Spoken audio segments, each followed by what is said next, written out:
Hi friends, તમે દરેક જાતના ઢોકળા તો ખાધા હશે, પણ આ રેસીપીથી બનેલા ઢોકળા તમે ક્યારેય નહીં ખાધા હોય. એકવાર બનાવજો ચોક્કસ, અને વિડીયોને સબસ્ક્રાઈબ કરજો, કોમેન્ટ કરજો અને શેર કરજો, અને મને કોમેન્ટ કરીને બતાવજો. તો આ ઢોકળા બનાવવા માટે મેં 2 બટેકા લીધા હતા, જેને છાલ ઉતારી અને ટુકડા કરી અને પછી અંદર નાખી દીધા છે જારમાં. પછી એની અંદર લસણ, મરચું અને આદું એ રીતે નાખ્યું છે, અને 1 કપ મોળું દહીં નાખ્યું છે, અને આ રીતે એને ક્રશ કરી અને કાઢી લેવાનું છે. હવે એની અંદર મેં 1 વાટકી ચોખાનો લોટ લીધો છે. ત્યારબાદ એનાથી થોડી ઓછી વાટકી ચણાનો લોટ લીધો છે, અને 1 વાટકી સોજી લીધું છે. આ બધું સરસ રીતે મિક્સ કરી દેવાનું છે. તમે જુઓ, આ રીતની થિકનેસ રાખવાની, કારણ કે સોજીનો લોટ હોય છે ને એટલે પાણી બહુ એબ્ઝોર્વ કરે છે. એને સેટ થવા મૂકીએ. ત્યારબાદ આપણે ચટણી બનાવીશું. એના માટે મેં પુદીનો, લીલા ધાણા, સિંગદાણા, મરચું, આદું અને થોડી ખાંડ નાખી છે, લીમડાના પત્તા છે અને લસણ છે. એને આપણે ક્રશ કરી અને જુઓ કેટલી મજાની સરસ ચટણી બની જાય છે.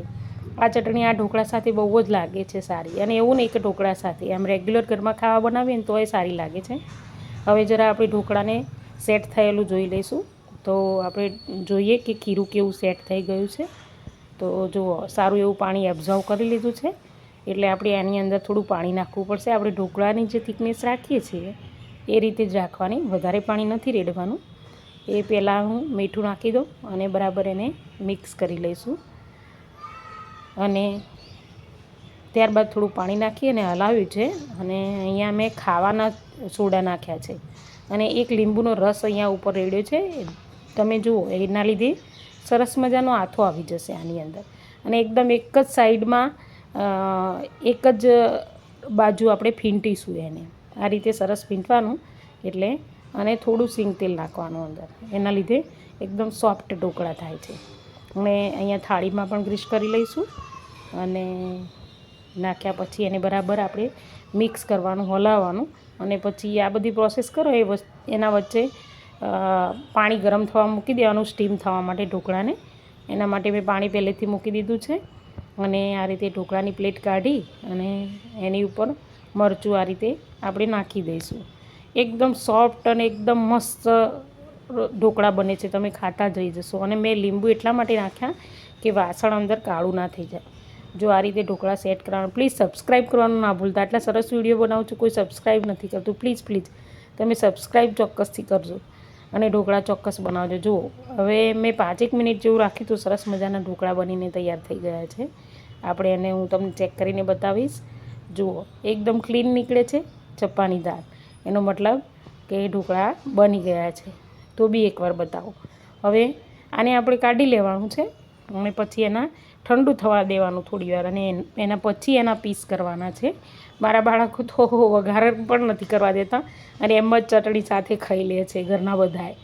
અને વઘાર કરવું હોય તો ઉપર આપણે તેલની અંદર તલ અને બધો વઘારનો મસાલો નાખી અને લીમડાના પત્તા અને મરચાં નાખી થોડી ખાંડ નાખી અને આની ઉપર વઘાર કરી શકીએ છીએ. પણ જુઓ કેટલા મસ્ત ફ્લોફી બન્યા છે, એકદમ મસ્ત ઢોકળા બન્યા છે. જો કે એ ફળી જ ગયા મારાથી. જો આ રીતે એકદમ સોફ્ટ બને છે, એકદમ સરસ રીતે. તમે ખાતા જ રહી જશો, અને આનો ટેસ્ટ કંઈ ઢોકળા કરતાં તો બહુ મસ્ત આવે છે, અને તમને લાગશે કે નહીં ઢોકળા બનાવ્યા એમ. તો ઢોકળા બનાવજો અને મને કોમેન્ટ કરીને ચોક્કસ કહેજો. આપણે ચટણી સાથે એને જોઈએ કે કેટલું મસ્ત ચટણી સાથે એને કેટલું મસ્ત બાઇડિંગ આવ્યું છે. જુઓ, તમે ઢોકળા ખાતા જ રહી જશો. તો પ્લીઝ તમે બનાવજો અને મને કોમેન્ટ કરીને બતાવજો, અને સબસ્ક્રાઈબ કરવાનું ભૂલતા નહીં.